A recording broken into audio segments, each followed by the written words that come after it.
The TOC thrums with radios and map screens, while the afternoon light turns the dust into a haze. A Ranger platoon on the net reports, "Troops in contact. Taking effective fire. Surrounded. Ammo yellow. 1 urgent surgical." Outside the door, a HMMWV sits under a powder of grit, while a few contractors let their last jokes about the bowl-shaped valley die off. CPT Daniel Rhodes steadies the company traffic as 1 LT Parker Wells fights to hold sectors in the valley below. The air tightens with each update, a dust wall builds on the horizon, and crews report that AH-64 Apache support may be held for brownout.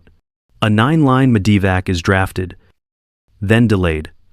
So Kosovac, by ground, is prepped as a contingency. At about 2:30 p.m., the room accepts that the storm is not bluffing and that minutes, not hours, will decide who gets out. Morgan Tate stands near the map. A former staff sergeant and Army sniper, now working intel with a quiet posture that wastes nothing. Her eyes track the contour lines and the wind arrows, and land on the single Overwatch ridge that can see the valley floor without walking into a kill zone. The QRF begins to form up in the background. Not a show of bravado. Just checklists and simple yes answers. Another burst of fire bleeds through the speakers, and the room holds its breath as the calls keep coming and the decision point draws close. In the intel room at FOB Raven Rock, Morgan Tate keeps a small world in perfect order each morning, and before she leaves, her dope notebook sits square to the desk, pens aligned edge to edge, screens cleared of clutter, cable coiled, lens cloth folded. When distant range fire rolls through the walls, her breathing slows instead of spiking, and her shoulders settle. Her eyes soften to still water. The TOC hums nearby, and she works through overlays and pattern analysis with quiet, steady focus. With no wasted clicks and no flourish, her past is not a rumor or a boast. She once wore staff sergeant stripes and carried a rifle in the Helmand River Valley as an Army sniper. Now she is a civilian intel analyst who avoids lights and credit, content to read terrain lines and movement habits until the picture turns simple. The work does not ask for noise, so she gives it discipline. Caleb Price, a former logistics officer turned contractor supervisor, skims tasking and checks on timelines while trusting her maps more than he says. Lauren Kim is sharp and restless, pushing for fast answers and faster handoffs. While Evan Carter hides nerves behind easy jokes, COL Michael Adler steps through at 2:30 p.m.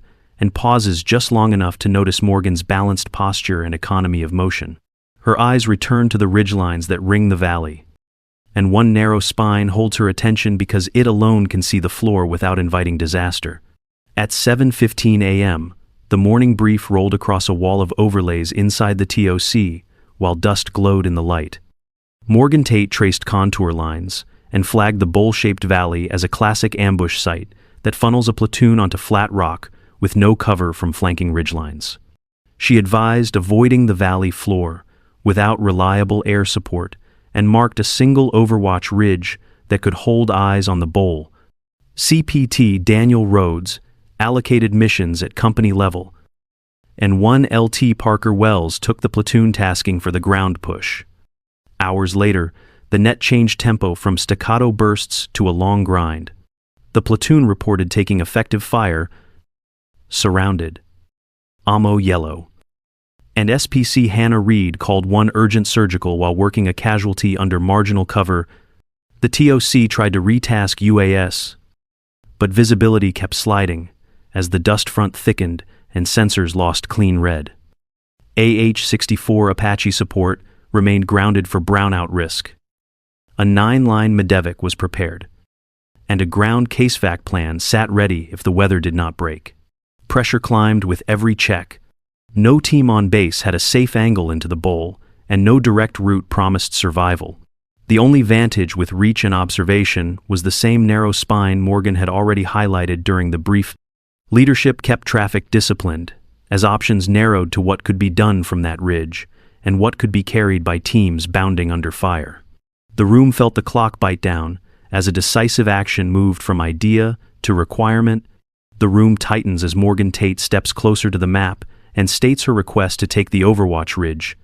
COL Michael Adler weighs the weather, the stalled air support, and the Medivec, on hold for brownout.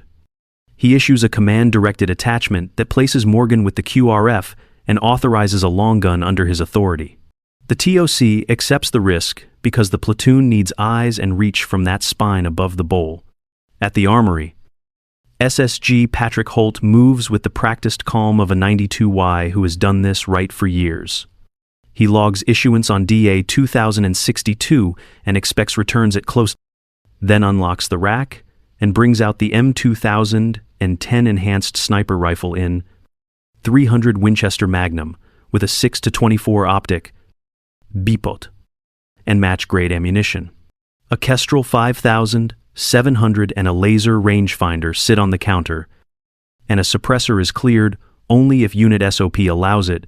Morgan checks length of pull, verifies bolt function, sets the sling, and confirms parallax and eye relief without a single wasted motion. Outside, rotors stay cold, and the dust wall keeps its grip on the sky. Ground Cassavac remains staged, while the 9-line waits for a window, and CPT. Daniel Rhodes holds the company net steady as one LT Parker Wells manages sectors in the valley. Morgan shoulders the rifle, Zeal's hair kit, and turns toward the HMMWV line, where the QRF waits on short calls. At 2:30 p.m., the TOC exhales as one, aware that the decision is made and already in motion. Morgan loads into the last HMMWV as the QRF forms on short notice. Packs tight. Radio's hot. SFC Marco Diaz runs checks like a metronome. Call signs confirmed. Ammo state updated. Casualty notes relayed to the net. CPT Daniel Rhodes steadies company traffic, while one LT Parker Wells holds the platoon line in the valley. Tick, ongoing with sectors tightening. At about 2:30 p.m., the convoy rolls, dust roostering behind tires as visibility slips a little more with every turn. They halt short of the choke point at a safe drop-off and kill the engines. Dismount is clean and quiet. Buddy teams spaced. Sectors assigned. Security posted, while Diaz controls the bound. Morgan steps clear of the file and angles toward the Overwatch ridgeline. Movement efficient. Breathing. Measured. Eyes on contour and wind. Her rifle rides safe per SOP. Bolt closed on an empty chamber during the climb. Muzzle awareness constant. Nothing flashy. The dust front builds a wall on the horizon, and the sky turns the color of rust. Reports from Wells cut through static with taking effective fire. Enemy moving on. The west. Ammo yellow. While SPC Hannah Reed pushes one urgent surgical and calls what she can from cover, air support stays grounded for brownout. The 9-line Medivec sits ready, and a ground casevac plan waits if the weather keeps its hold. Diaz holds the QRF short of the valley floor to avoid walking into a kill zone before Overwatch shapes the fight. And the team accepts the patience that survival needs. Near the crest, Morgan reads the wind off the slope, feels the gusts slide through the rocks, and fixes on the single angle that can open a way out. Morgan slides onto the ridgeline and settles behind a fold of rock that breaks the wind. The M2010 enhanced sniper rifle in 300 Winchester Magnum rests on a properly loaded bipod. Sling set. Bolt checks complete. Safety respected at every step. She builds the position like a ritual with natural point of aim. Steady cheek weld. Parallax trimmed. Focus crisp. Breathing eases into a metered rhythm as the valley opens in the glass. She ranges key terrain with a laser rangefinder that reads about 840 meters to the broken wall near the west. Kestrel 5700 gives pressure, temperature, and density altitude. But she trusts field cues as much as numbers. Mirage softens and dust slides left to right. So she holds for 10 to 14 left and keeps elevation from her dope rather than dialing to preserve speed. The trigger press is smooth and straight. Follow through clean. Muzzle awareness constant. Radio traffic confirms Overwatch 1 in position with a sector and eyes on the west ridge. Below, SPC Hannah Reed works an urgent surgical task at a hasty cover, and a fighter drifts along her flank, half hidden by grit. Positive identification locks first. Then one disciplined round leaves the barrel and arrives as a first-round impact that removes the immediate threat at range. COL, Michael Adler, quietly identifies Morgan's background on the net to align every element, and the valley holds its breath while units settle behind the Overwatch and the storm edges closer. Overwatch 1 works the net with crisp brevity that leaves no room for guesswork. Morgan calls movers north of the collapsed wall, assigns sectors, and times each push to the sound of her rifle. SFC Marco Diaz shifts teams on her calls, while one LT Parker Wells keeps the platoon aligned and honest on security. CPT Daniel Rhodes steadies the company picture in the background and lets the fires belong to the people holding the glass. Mirage curls and dust drifts left to right, so she holds for the wind rather than chase it with knobs. Elevation stays on dope to keep speed. The M2010 in 300 Winchester Magnum settling into the bipod with a clean, natural point of aim. Positive identification comes first, then a smooth press, then follow through that holds for the trace and the next read. SPC Hannah Reed works march on a casualty, and the cover only opens when Morgan clears the lane with a disciplined first-round impact. Teams bound in pairs peel when angles tighten, and the platoon begins to take back meters that felt impossible 15 minutes ago. Air remains grounded, and the dust wall creeps closer. But momentum turns as each controlled shot creates a pocket of freedom. Rates of fire stay measured. Optics ride at workable power. And no one rushes a lane that has not been called clear. The valley starts to reorganize around Overwatch 1, and the wind carries the next problem to the edge of hearing. The dust front slams into the valley and turns the world to rust. Visibility collapses, and the brownout risk freezes AH-64 Apache support on the pad, while Medevac holds for a safer window. Cole Michael Adler stays steady on the net and keeps traffic clean. CPT Daniel Rhodes maintains the company picture as one LT Parker Wells controls the platoon, and SFC Marco Diaz manages QRF bounds by sector and phase line on the ridge line.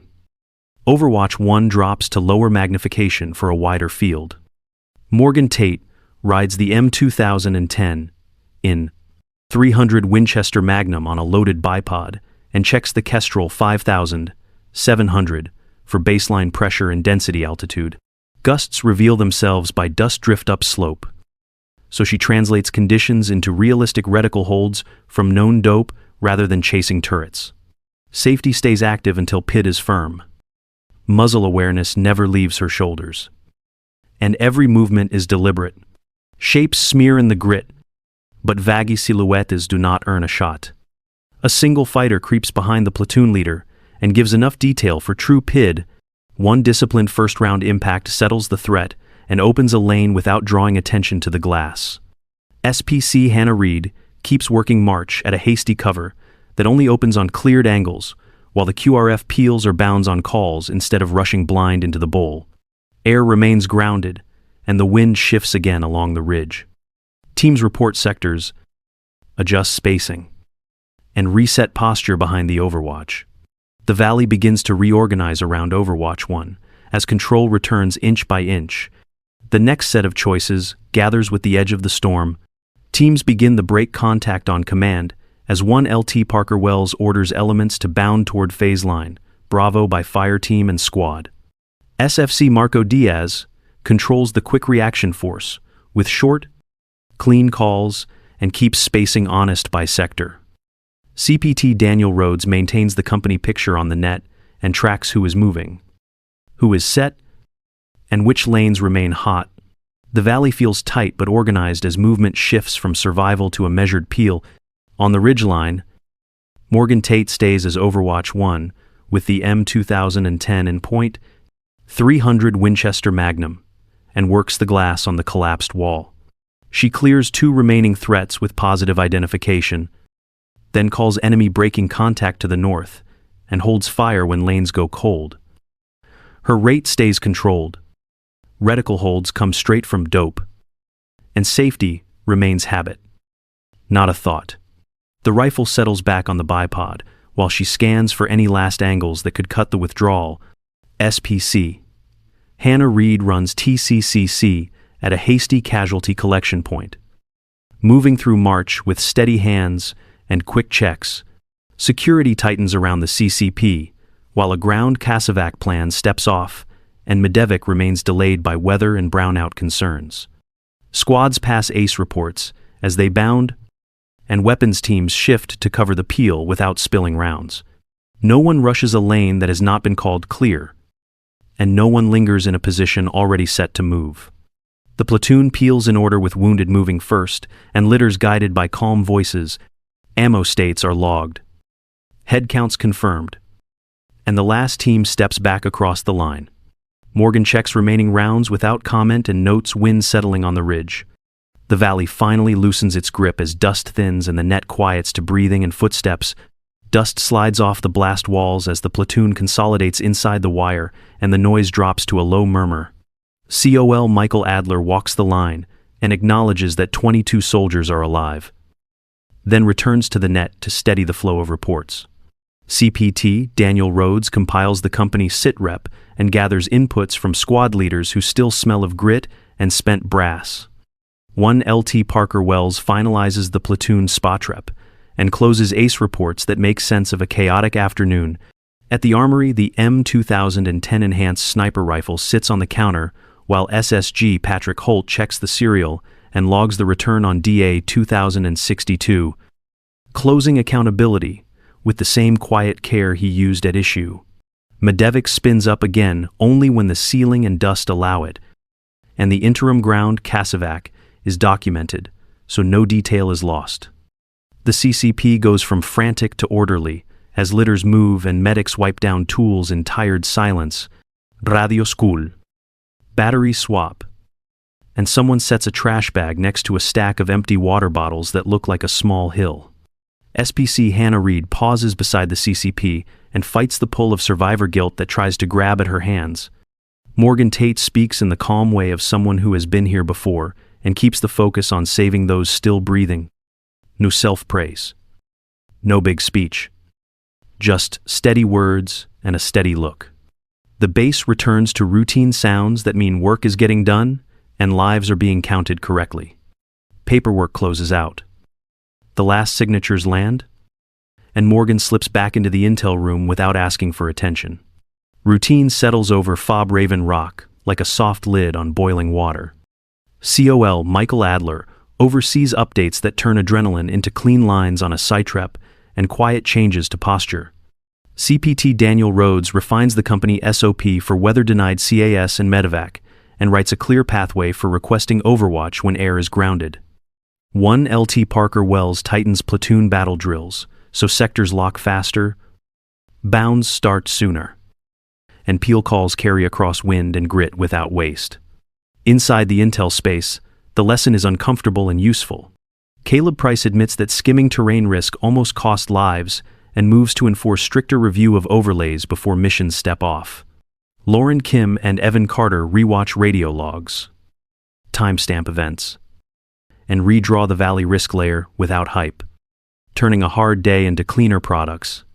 The next sitrep and spotrep pull from those overlays so leaders can read the ground in one pass and not miss the narrow spine that matters. Morgan Tate keeps it plain and practical. She files updates to terrain and movement overlays, cleans notes in the dope margins, and keeps her name out of the write-up. No retelling of record shots. No rehearsal of legend. Just a focus on what will make the next decision faster when dust climbs again at 2:30 p.m. Papers get signed. Processes tighten. Gear is maintained. And a small community becomes a little sharper than yesterday. Morgan slips back into the intel room as keyboards and distant range fire settle into the background. Hold on the ridge for one last look as daylight fades across the dusty valley. The camera drifts to a kestrel resting on a map. Numbers quiet now. Edges curled with use. Down at the armory, the M2010 sits clean on a bench, while SSG Patrick Holt closes the log and nods once to the empty room. SPC Hannah Reed packs her kit at a calm CCP, while one LT Parker Wells finishes a spot rep and CPT Daniel Rhodes compiles the company's site rep as COL. Michael Adler signs updated procedures that make tomorrow a little tighter. This channel exists to honor discipline, restraint, and the choice to act when it matters. If this story spoke to you, subscribe and share where you are watching, so these quiet lessons keep moving forward. Keep comments grounded in gratitude and community, not politics or hype, because the work deserves that respect. Remember that moments like 2:30 p.m. at a dusty base are only hours on a long day when someone stood watch so others could breathe. Let the ending breathe. Morgan Tate walks back to the intel room and the routine sounds return. Keyboards clicking. A distant line of range fire, rolling like low thunder. No fanfare. No spotlight. Only the sense that people did their jobs and will do them again when called. Add your voice if you want more stories, told this way, and tell us where you are tuning in from today. Then let the screen go quiet and carry the lesson into whatever comes next.